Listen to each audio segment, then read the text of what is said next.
Martin Romualdez. Nako, mukhang napahiya pa rin sa Leyte kahit nanalo siya. Akalain mo yung pagkapanalo niya, walang kalaban pala. Pero, yung mga senador dyan sa Leyte, PDP laban ang nagtap dyan. Nasaan na yung mga inendorso niya dyan? Ibig sabihin lang dyan, ayaw na ng mga tao sa kanya? Ganun ba?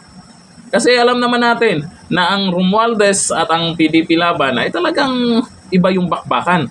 May inendorso siyang mga senador dyan, lalo na yung alyansa.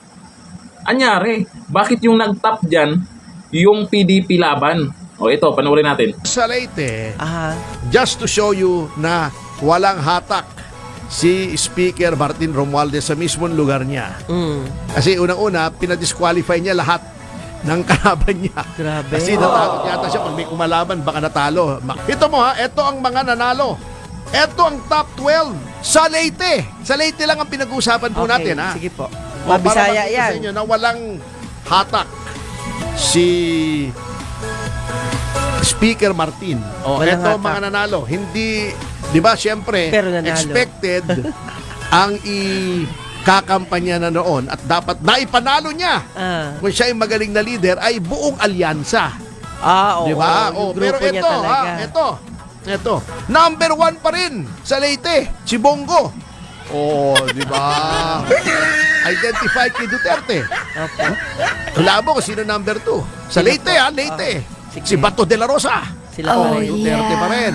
Oh, nakasingit si Bam Aquino. Yes. Pero number 4, di ba? Magkagalit sila ni Aimee. Number 4 pa rin si Aimee sa Leyte. Oh, di ba? Number 5 si Dan Margoleta. Oh. Number 6 si Erwin Tulfo. So sa top 6, ang kandidato lang niya na pumasok ay si Erwin Tulfo, number 6 pa. Oh, di ba?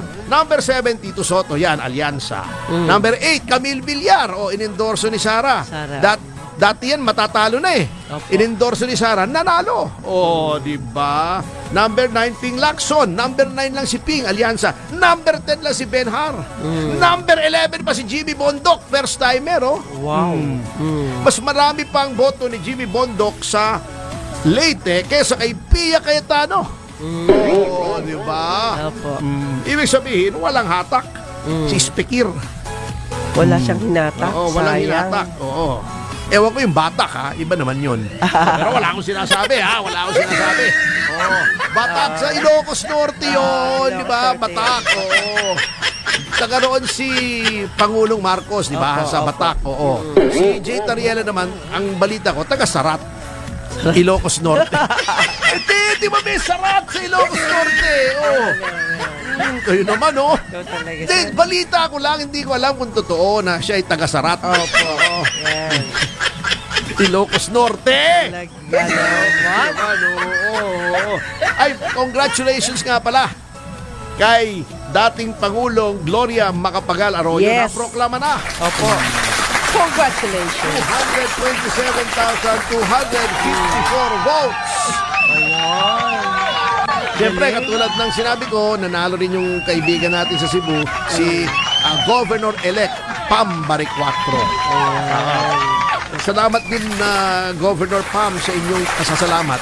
Pwede ba yun? Salamat sa iyo. Tingin nyo kaya kung nagkaroon ng katapat si Martin Romualdez, mananalo kaya siya? Naku, sa tingin ko, kahit hindi sikat yung magiging katapat niya, gaya sa Cebu, o yung nangyari, isang negosyante ang naging katapat ni Gwen, o talo. Itong si Martin Romualdez, walang kalaban, kaya sure win. Disqualified eh. Sino kaya nagpa-disqualified sa kalaban niya? Kasi kung hindi na disqualified yun, nako, ewan ko lang kung mananalo pa to.